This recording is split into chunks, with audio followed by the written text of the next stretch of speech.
The dimly lit bar buzzed with the familiar sounds of clinking glasses, muffled conversations, and classic rock playing softly in the background. Sarah Mitchell sat alone at the corner table, her fingers wrapped around a glass of whiskey that she hadn't touched in the last 20 minutes. The amber liquid caught the warm glow of the overhead lights, but her mind was elsewhere, lost in thoughts that had been haunting her for weeks. At 42, Sarah carried herself with a quiet confidence that most people mistook for reserved shyness.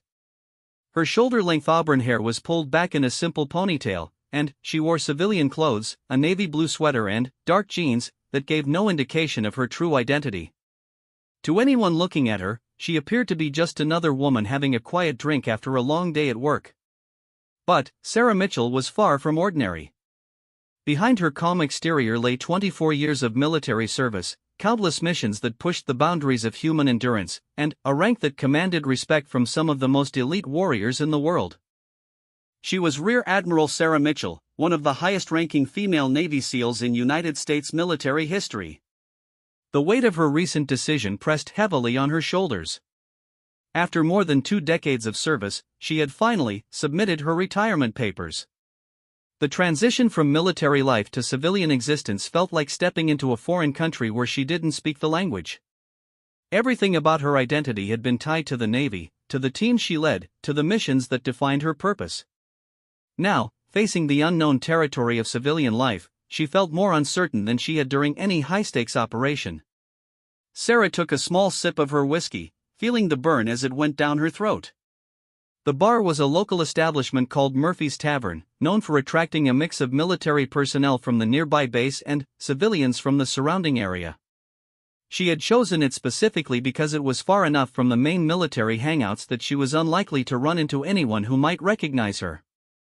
The evening had started as a personal ritual, a quiet goodbye to the life she was leaving behind. She had planned to have one drink, reflect on her career, and then head home to continue packing up her apartment. But, as the minutes ticked by, she found herself unable to leave, as if this bar stool was the last connection to the person she had been for so long. The front door of the bar swung open with a loud creak, and a group of young men in their early 20s entered with the kind of boisterous energy that immediately drew attention. They were clearly fresh recruits, their haircuts regulation short, their posture still stiff with military bearing, but their behavior loud and unrestrained in the way that suggested they were still adjusting to having free time. Sarah glanced over briefly, recognizing the type immediately. These were the young men who had just completed basic training, probably on their first real leave, full of adrenaline and the invincibility complex that came with surviving the initial challenges of military life. She had seen thousands like them over the years, eager, aggressive, and completely unaware of how much they still had to learn. The group claimed a large table near the center of the bar, their voices carrying across the room as they ordered round after round of beer. Their conversation was peppered with military slang, exaggerated stories of training exercises, and the kind of crude humor that was common in barracks. Sarah tried to ignore them, focusing instead on the ice slowly melting in her glass and the soft country music that provided a soundtrack to her contemplation. As the evening progressed, the recruits' voices grew louder and their behavior more reckless. Sarah noticed them eyeing other patrons, making comments about women at nearby tables, and generally displaying the kind of entitled attitude that she had spent years correcting in young service members. She felt a familiar twinge of frustration, the same feeling she experienced whenever she encountered military personnel who brought dishonor to the uniform through their conduct. One recruit, in particular, seemed to be the ringleader of the group. He was tall and muscular, with the kind of swagger that suggested he had been used to getting his way through physical intimidation. His name tag, visible even from across the room, read Davidson. He was the loudest of the group, regaling his companions with increasingly embellished stories of his supposed conquests and achievements. "I'm telling you guys," Davidson declared, his voice slurring slightly from the alcohol, "these civilian women don't know what real men look like until they meet someone like us. We're trained killers, elite warriors. They should be grateful for the attention." Sarah's jaw tightened at the comment. This was exactly the kind of attitude that gave military personnel a bad reputation and created problems both within the service and in civilian communities. She had spent years working to change this culture, promoting respect and professionalism among the troops under her command. As the night wore on, Davidson's behavior became increasingly inappropriate. He started approaching other tables, trying to strike up conversations with women who were clearly not interested in his advances. Each rejection only seemed to fuel his aggression and entitlement. His friends watched with a mixture of amusement and concern, but none of them intervened to stop his increasingly inappropriate behavior. Sarah found herself watching the situation unfold with growing unease. Part of her wanted to intervene, to use her authority and experience to put the young recruit in his place. But she was in civilian clothes, officially on leave, and technically no longer responsible for correcting the behavior of service members. The internal conflict between her instincts as a leader and her desire to remain anonymous created a tension that made it impossible for her to relax. The breaking point came when Davidson approached a young woman who was sitting alone at the bar, clearly waiting for someone. She was probably in her mid-20s, professionally dressed, and obviously uncomfortable with the attention. Sarah watched as the recruit invaded the woman's personal space, leaning over her in a way that was both physically intimidating and completely inappropriate. "Come on, sweetheart," Davidson said, his voice loud enough that half the bar could hear him. "Don't be like that. I'm trying to be nice here. You should appreciate having a real soldier talking to you." The young woman tried to politely decline his advances, explaining that she was waiting for her boyfriend and would prefer to be left alone. But Davidson either didn't hear her or chose to ignore her clear signals of discomfort. He moved closer, placing his hand on her shoulder in a gesture that crossed the line from inappropriate to potentially threatening. "Look, honey," Davidson continued, his tone becoming more aggressive, "I don't think you understand who you're talking to. I'm military. I've been trained to protect people like you. The least you could do is show some gratitude and have a drink with me." Sarah felt her muscles tense as she watched the situation escalate. The young woman was clearly frightened now, looking around the bar for help that didn't seem to be coming. The bartender was busy with other customers, and the other patrons seemed content to mind their own business rather than get involved in what could become a confrontation. Every instinct Sarah had developed over her military career was screaming at her to intervene. This was exactly the kind of situation that she had trained to handle, the type of behavior that she had worked to eliminate from the military culture. But approaching the situation would require her to reveal her identity, to step back into the role she was trying to leave behind. The internal struggle lasted only seconds. When Davidson grabbed the young woman's arm and tried to pull her toward his table despite her obvious resistance, Sarah's decision was made for her. Military bearing aside, this was simply wrong, and her conscience wouldn't allow her to sit by and watch it happen. Sarah stood up from her table, her movement fluid and controlled despite the gravity of the situation. She walked toward the confrontation with the steady gait of someone who was comfortable with conflict, her expression calm but determined. As she approached, she could see the fear in the young woman's eyes and the aggressive confidence in Davidson's posture.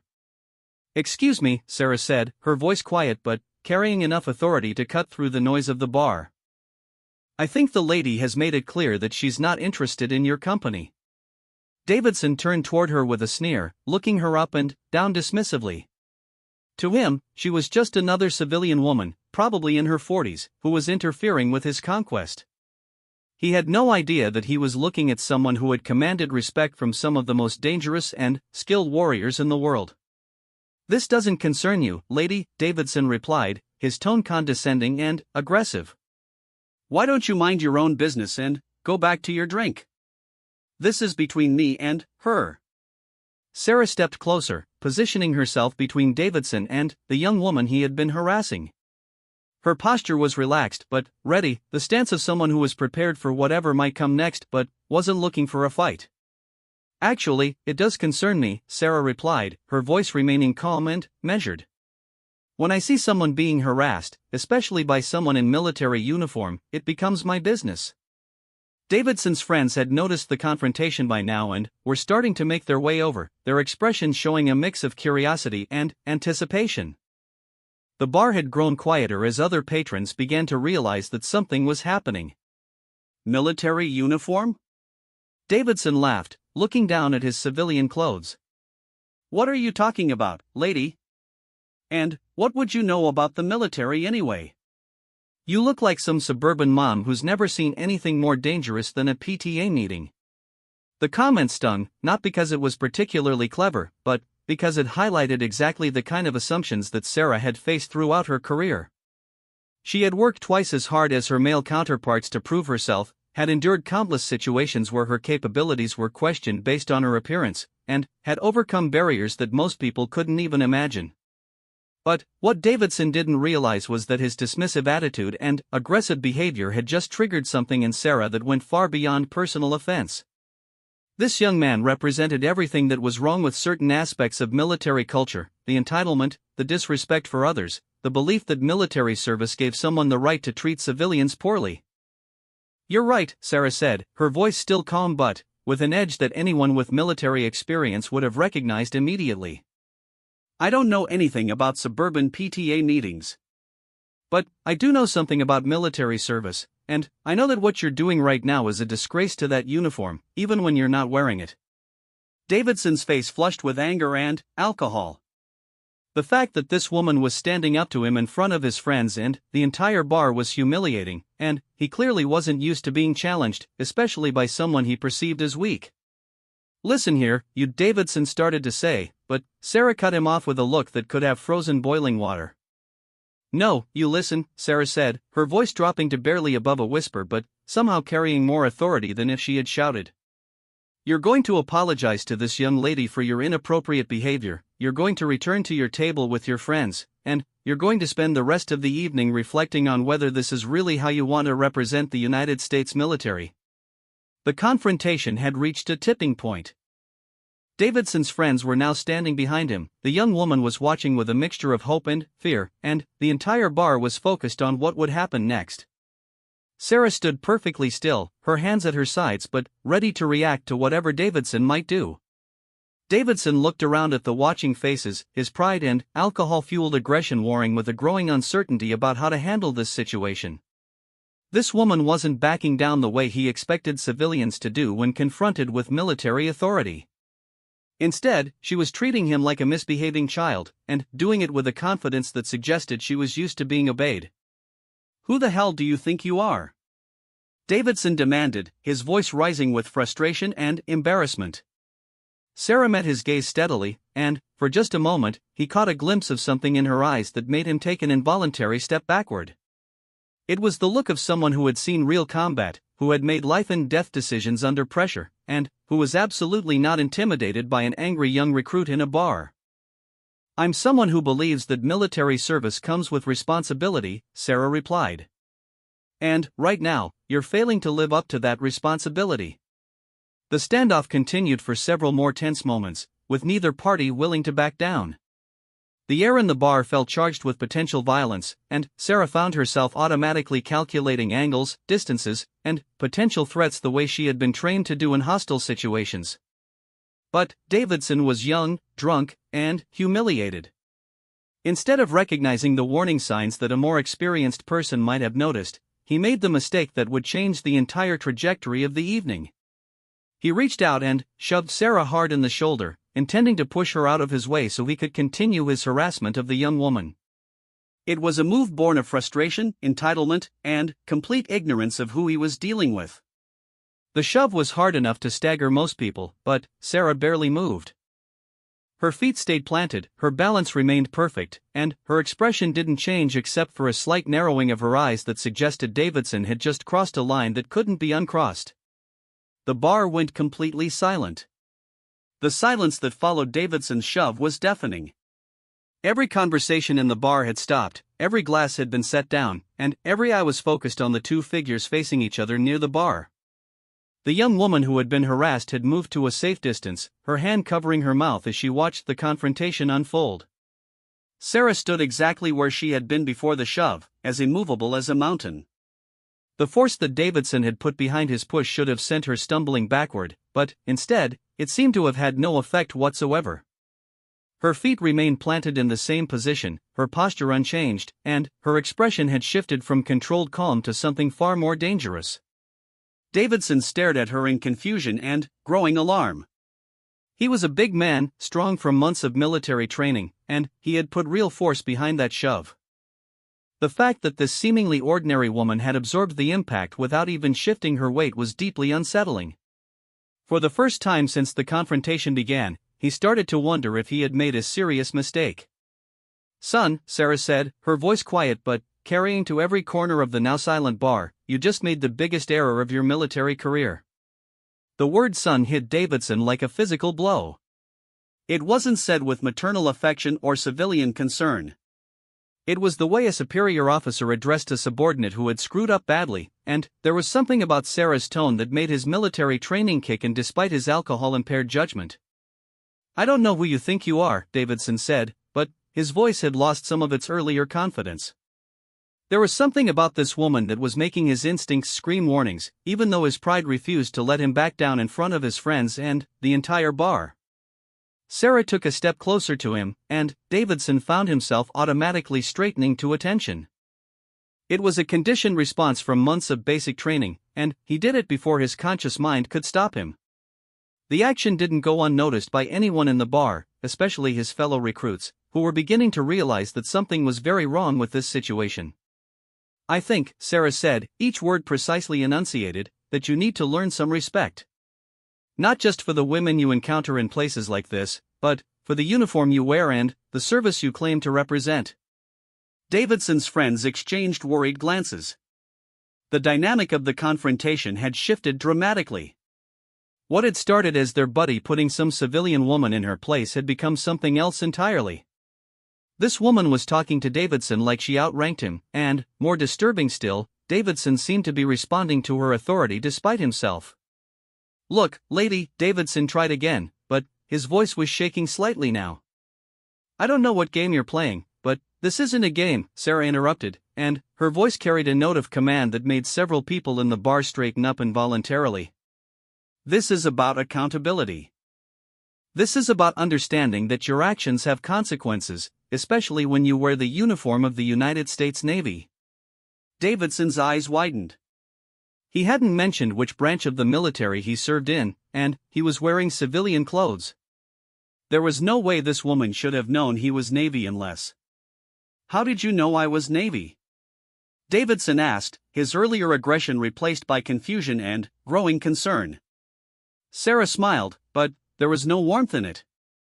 "Because, Seaman Recruit Davidson, I can spot Navy from a mile away. Just like I can spot a sailor who's forgotten everything he was supposed to learn about honor, courage, and commitment." The use of his rank and name hit Davidson like a bucket of cold water. He looked down at his civilian clothes, confused about how she could possibly know his rank or his name. The name tag on his uniform was back in his barracks, and none of his friends had used his full name in the bar. The realization that this woman knew things about him that she shouldn't know made his stomach drop. "Who are you?" Davidson asked, and, for the first time all evening, his voice was quiet and uncertain. Sarah looked around the bar, taking in the watching faces, the tense atmosphere, and the young recruits who were beginning to understand that their friend had stumbled into something much bigger than a simple bar fight. She had hoped to spend her evening quietly reflecting on her career, but Davidson's behavior had forced her hand. "My name," Sarah said, her voice carrying clearly to every corner of the bar, "is Sarah Mitchell. And you, Seaman Recruit Davidson, just put your hands on a Rear Admiral in the United States Navy." The effect of her words was immediate and dramatic. Davidson went white as a sheet and actually stumbled backward. His friends looked like they had been struck by lightning. The young woman who had been harassed covered her mouth with both hands, her eyes wide with shock and amazement. Even the bartender, who had been watching the confrontation with professional interest, dropped his jaw in surprise. "That's impossible," Davidson whispered, but even as he said it, pieces were falling into place. The way she had stood up to him without fear. The authority in her voice. The fact that she had absorbed his shove like it was nothing. The way she seemed to know things about him and the military that she shouldn't know. Sarah reached into her purse and pulled out a wallet. From it, she extracted her military identification card and held it up for Davidson to see. Even from several feet away, the gold lettering and official seals were clearly visible. "Rear Admiral Sarah Mitchell," she repeated, her voice now carrying the full weight of her rank and authority. 24 years of service. Navy SEAL for 18 of those years. And you, seaman recruit, just committed assault on a superior officer. Davidson's knees actually buckled, and he had to grab the back of a nearby chair to keep from falling over. In the military hierarchy, the distance between a seaman recruit and a rear admiral was astronomical. It was like an intern attacking the CEO of a major corporation. The implications of what he had done were staggering, and his alcohol-impaired mind was struggling to process the magnitude of his mistake. "Ma'am," Davidson said, his voice barely audible, I didn't know." "You didn't know," Sarah repeated, her tone suggesting that ignorance was no excuse. "You didn't know that your behavior was inappropriate. You didn't know that harassing civilians reflects poorly on every service member. You didn't know that putting your hands on people without their consent is assault. And you didn't know that I outrank you." She stepped closer to him, and Davidson automatically snapped to attention, his military training overriding his shock and fear. His friends followed suit, all of them suddenly remembering that they were in the presence of someone whose rank commanded immediate respect and obedience. "But here's what you should have known," Sarah continued, her voice rising slightly. "You should have known that wearing that uniform, even when you're in civilian clothes, means something. You should have known that your conduct reflects on every sailor who has ever served. You should have known that respect isn't something you demand, it's something you earn." The bar remained completely silent except for Sarah's voice. Other patrons were pulling out their phones, some recording the confrontation, others texting frantically to friends about what they were witnessing. The story of a Navy SEAL admiral putting a disrespectful recruit in his place was already beginning to spread beyond the four walls of Murphy's Tavern. Davidson's friends looked like they wanted to disappear into the floor. They had come out for a fun evening of drinking and trying to impress women with their military status. Instead, they had witnessed their buddy commit what amounted to career suicide by assaulting a flag officer. The military justice system was not forgiving when it came to such breaches of discipline and respect. "Ma'am," one of Davidson's friends said, stepping forward slightly, "we're sorry about this. We didn't know who you were, and we should have stopped him from bothering that lady." Sarah turned her attention to the young man who had spoken. He looked terrified but was at least trying to take some responsibility for the situation. She could see that he understood the gravity of what had happened better than Davidson did. "What's your name and rank?" Sarah asked. "Seaman Apprentice Martinez, ma'am," the young man replied, standing rigidly at attention. "And how long have you been in the Navy, Seaman Apprentice Martinez?" 6 months, ma'am. We just finished basic training 3 weeks ago." Sarah nodded, her expression softening slightly. These were young men who were still learning what it meant to be sailors. They had made mistakes, but they were also at the beginning of their careers, still capable of learning and growing into the kind of service members the Navy needed. 6 months, Sarah repeated. "And, in those 6 months, what have you learned about the core values of the Navy?" Martinez swallowed hard but answered immediately. "Honor, courage, and commitment, ma'am." "That's right," Sarah said. "Honor, courage, and commitment." "And, when you see a fellow sailor behaving in a way that violates those values, what is your responsibility?" "To intervene, ma'am." "To hold each other accountable." "Exactly." Sarah looked around at the other young recruits, making eye contact with each one. The Navy isn't just about learning to fight or operate ships or submarines. It's about becoming part of something bigger than yourselves. It's about upholding standards that matter, both in uniform and out. Davidson was still standing at attention, sweat beading on his forehead despite the cool temperature in the bar. The full implications of his actions were beginning to sink in, and he looked like he might be sick. Assaulting a superior officer was a court-martial offense that could end his military career before it had really begun. "Ma'am," Davidson said, his voice shaking, "I don't know what to say. I was drunk, I was stupid, and I screwed up worse than I've ever screwed up in my life." Sarah studied him for a long moment. She could see the genuine remorse in his eyes, the terror of a young man who had just realized that one moment of bad judgment might cost him everything he had worked for. But she could also see something else, the possibility for growth, for learning, for becoming a better person and a better sailor. You're right, Sarah said finally. You did screw up.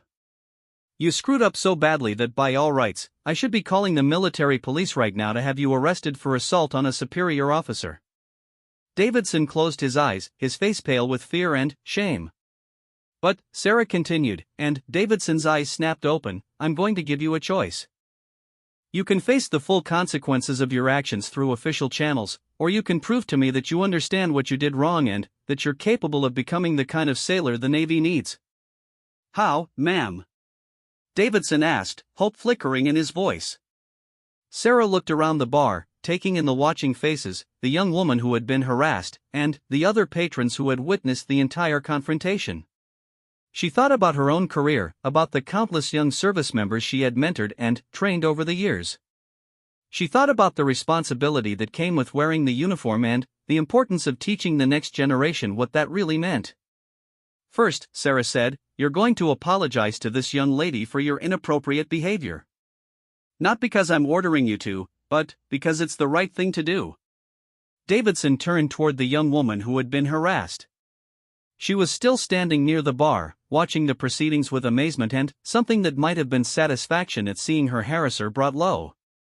Ma'am, Davidson said to her, his voice quiet but sincere, I'm sorry. I was completely out of line, and there's no excuse for how I treated you. You didn't deserve that, and I hope you can forgive me. The young woman looked surprised by the sincerity in his voice.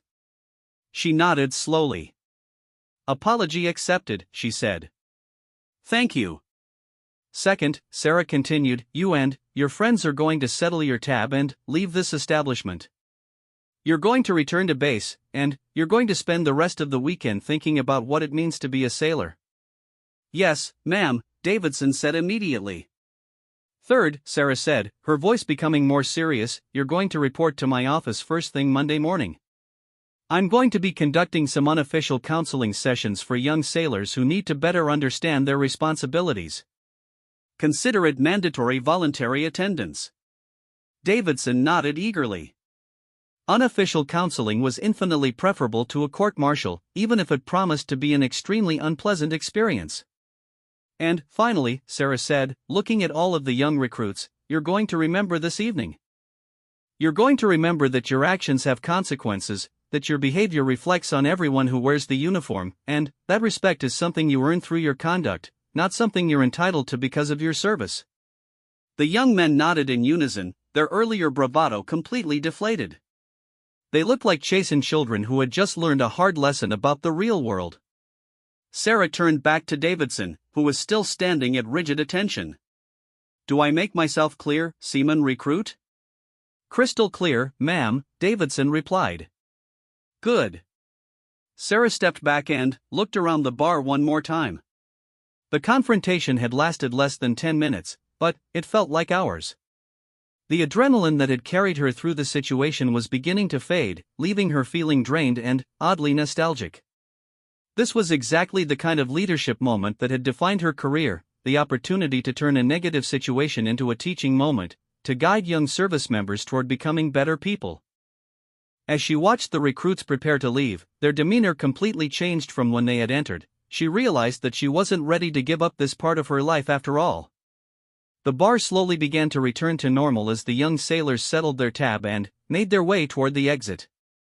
Other patrons resumed their conversations, though many were still stealing glances at Sarah and discussing what they had just witnessed. The story would be told and retold, growing in the telling, becoming part of the local legend of Murphy's Tavern. As the last of the young recruits filed out of Murphy's Tavern with their tails between their legs, Sarah felt the weight of the evening's events settling on her shoulders. The bar began to return to its normal rhythm, though conversations were quieter and more subdued than before. She could feel eyes on her from every direction, some curious, some admiring, some uncertain about how to react to the presence of such a high-ranking military officer in their neighborhood establishment. Sarah returned to her corner table, suddenly, feeling exhausted. The confrontation had lasted only minutes, but it had drained her emotionally and mentally in ways that surprised her.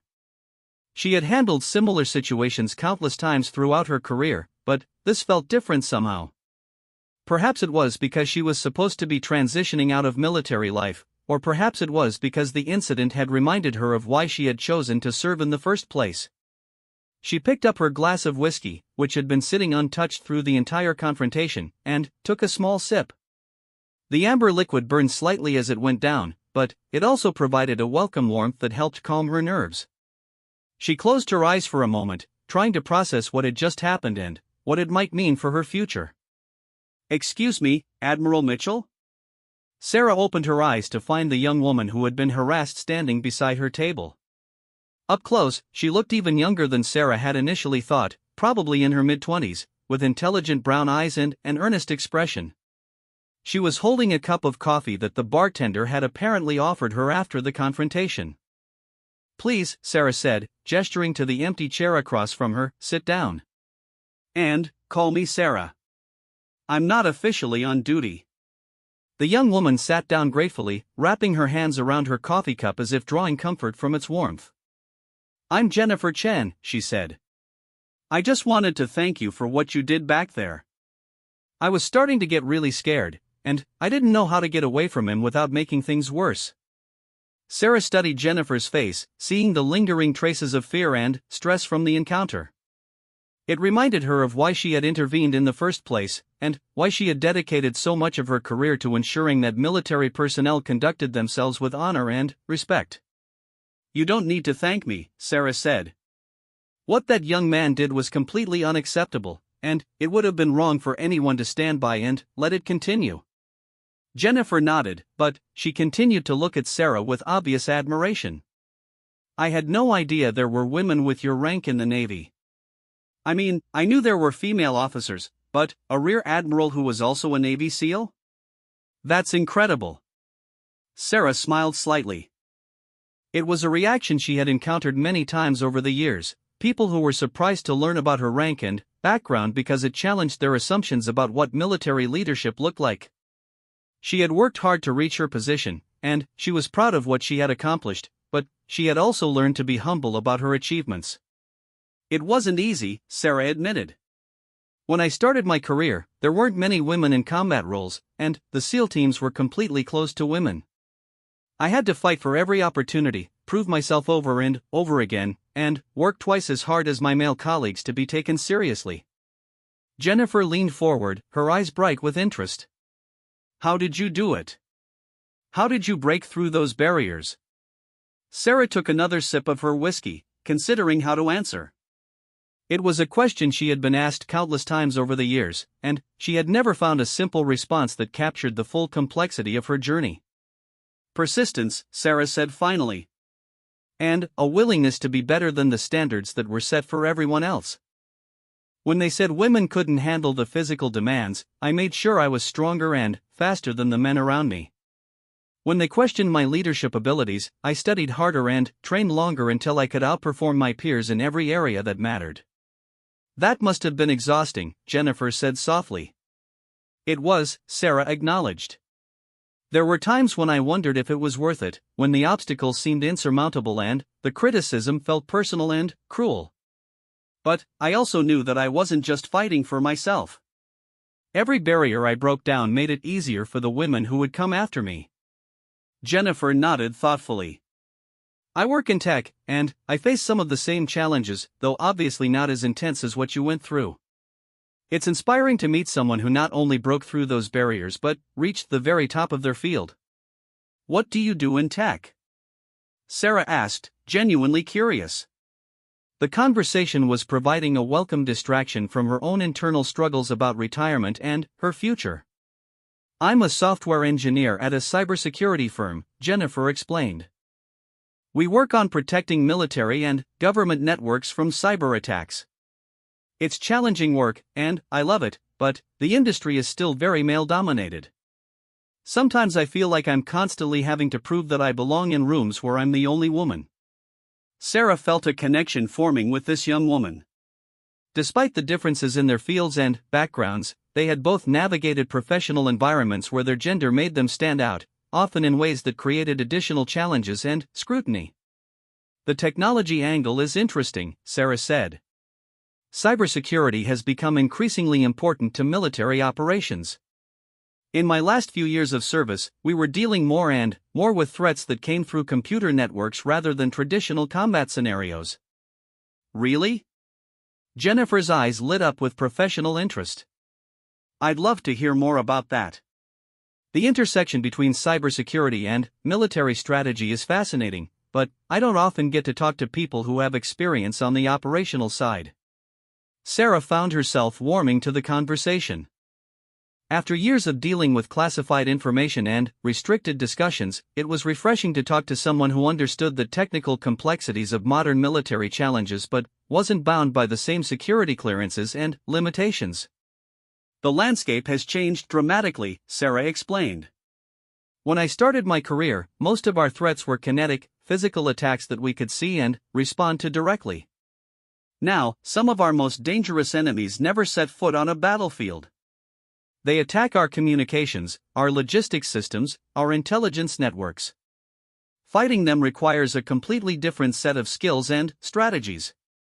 As they talked, Sarah became aware that other patrons of the bar were still watching their table with curiosity. The story of the confrontation with the young recruits was clearly spreading, and she could see people taking photos and videos, probably to share on social media. It made her slightly uncomfortable, but she also realized that there might be value in allowing people to see a different side of military leadership. "Can I ask you something?" Jennifer said, lowering her voice slightly.